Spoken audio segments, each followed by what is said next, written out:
Cordial saludo. Bienvenidos de nuevo a este su espacio de temas y problemas literarios. ¿Quién es el mejor escritor de todos los tiempos? García Márquez, Hemingway, Kafka, Joyce, Shakespeare, Cervantes.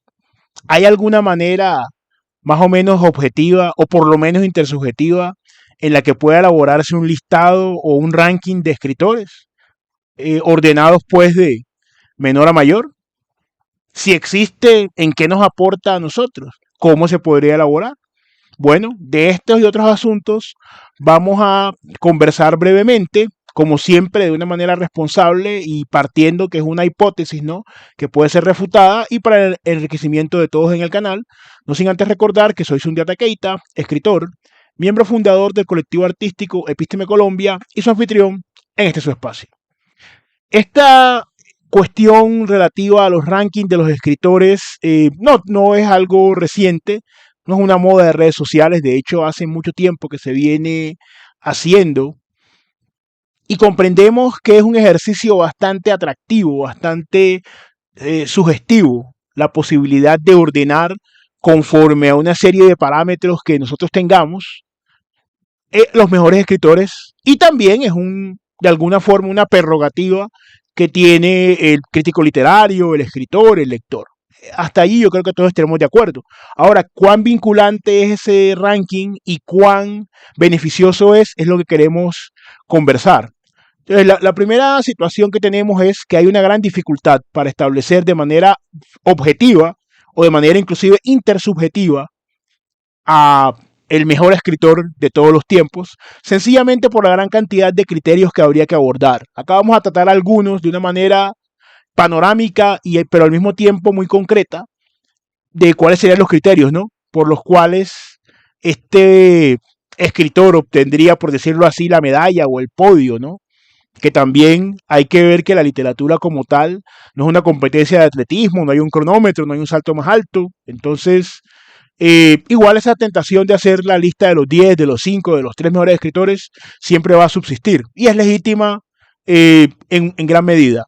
Entonces, ¿cuáles serían esos criterios? El criterio de la estima que goza el autor frente a la comunidad académica que conforma el canon institucional, es decir, el criterio de la tradición, el criterio que tiene la obra del autor en sí en cuanto a la técnica que maneja el escritor, en cuanto al impacto que tiene sobre otros escritores, las escuelas literarias que pudo haber generado, sería quizá el volumen de las ventas, sería quizá el impacto en la cultura popular, ¿qué otros criterios podrían haber?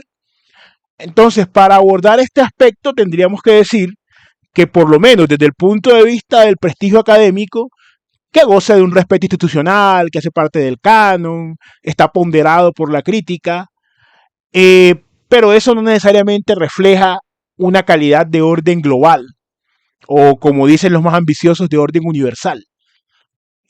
¿Por qué no lo refleja? Porque hay una gran cantidad, y aquí vamos a adelantarnos un poco al segundo aspecto que tiene que ver con los problemas para poder conformar ese canon, teniendo en cuenta el gran volumen de obras que hay, las perspectivas que cada uno tiene, las técnicas que cada uno aporta. Entonces, cada academia podría, y de hecho lo hace, ponderar a determinados escritores, pero de ahí a dar un salto únicamente desde el punto de vista del prestigio académico de una obra, que se pueda de alguna forma imponer a todos los criterios que también tienen que ver con lo nacional, tienen que ver con una serie de factores, sería pues realmente impracticable. Por ejemplo, vamos a hablar de los que dos escritores que casi siempre ocupan el primer lugar, que son Cervantes y Shakespeare, por ejemplo.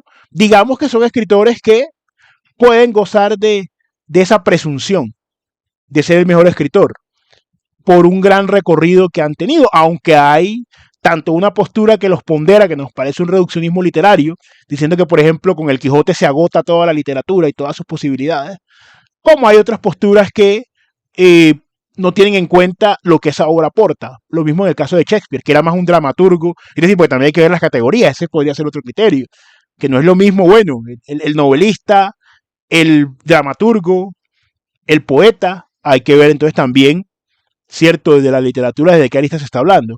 Ahora, un criterio también importante, la influencia técnica o temática. Encontramos autores como Joyce, que revolucionó o revoluciona con Ulises, mediante este monólogo interior que él no lo inventó, pero lo domina de una gran manera, la forma en que se escriben novelas. Eh, Kafka, que acuña el término kafkiano, ¿cierto? Que lo hemos tenido acá en el canal, que tiene que ver con toda esa racionalización y esa secularización de la divinidad ahora encarnada en un estado y los problemas, ¿cierto?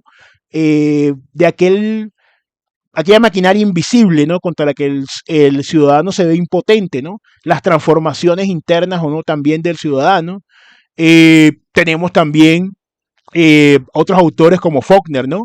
Como García Márquez, por ejemplo, como Rulfo, ¿no? La creación de ciertos espacios, ciertos entornos ficticios desde los cuales pueden generar unas historias. Entonces, pero el hecho de que ellos hayan influido los hace mejores escritores que los otros, teniendo en cuenta las distancias históricas que hay. También es un criterio entonces que no es absoluto, aunque es bien importante. El volumen de ventas. Hoy en día hay escritores bestseller, Stephen King, J.K. Rowling, son escritores bestseller por hablar de algunos, Sanderson, pero eso equivale a que podrían llegar a ser el volumen de ventas, porque hay personas que consideran, haciendo, pensamos nosotros, una hipertrofia de la dimensión académica, que ese volumen de ventas vendría a ser bastante significativo. Eso ya lo hemos conversado también en otros videos del canal, pero no creo yo que pueda ser sitial o más bien asegurar un sitio, ¿cierto? Ser causal, asegurar un sitio en este podio, ¿no? El impacto cultural, eh, ¿cierto? Esas novelas y esas historias que han llegado, muchas son más populares que otras, por el canal de difusión, por una serie de situaciones, pero no significa con eso que esos escritores sean mejores. Ya pueden haber aspectos de Shakespeare, de Edgar Allan Poe, de Alejandro Dumas, de diferentes que hayan trascendido a la cultura popular y son grandes escritores, pero hay otros, por ejemplo, como Tolstoy, como Dostoyevsky, que tampoco, que quizá no han llegado tanto allá, pero también son buenos escritores. Ahora hay que tener en cuenta otros factores, las traducciones, las adaptaciones, eh, el contexto histórico, la censura que hayan enfrentado en las obras, la vigencia que tengan los temas. Entonces, cada criterio quiere decir alguna cosa, pero ninguno es absoluto. Entonces, partamos de ahí el tema de los criterios. Ahora, viene también la subjetividad. ¿Desde qué punto de vista se está haciendo esa crítica literaria? Es decir, ¿quién la hace y por qué? ¿Se hace como lector? ¿Se hace como escritor? ¿Se hace como crítico literario? Porque si se hace como crítico literario, hay una serie de presaberes históricos, formales que tiene el crítico literario, que quizá el lector y el escritor no tienen por aparte. Pero no significa que todo lo que pondera el crítico literario sea por per se, porque también hay un aspecto que cada reflexión o cada, por así decirlo, enfrentamiento que tenemos nosotros o cada dialéctica que generamos con una obra refleja algo de nosotros. Entonces el prejuicio del crítico se cuela, ¿cierto? Porque no podemos decir a modo de Comte que el crítico se va a descontaminar de toda la literatura y que de allí va a sacar eso. Entonces, eso en tanto al crítico. Además, el volumen de las obras es demasiado grande. Pues, para que una persona pueda decir que ha leído a todos los grandes clásicos y toda su obra, complicado. Y aún haciéndolo, la memoria y la capacidad humana es limitada. Si se hace como lector, ¿qué presaberes se tiene?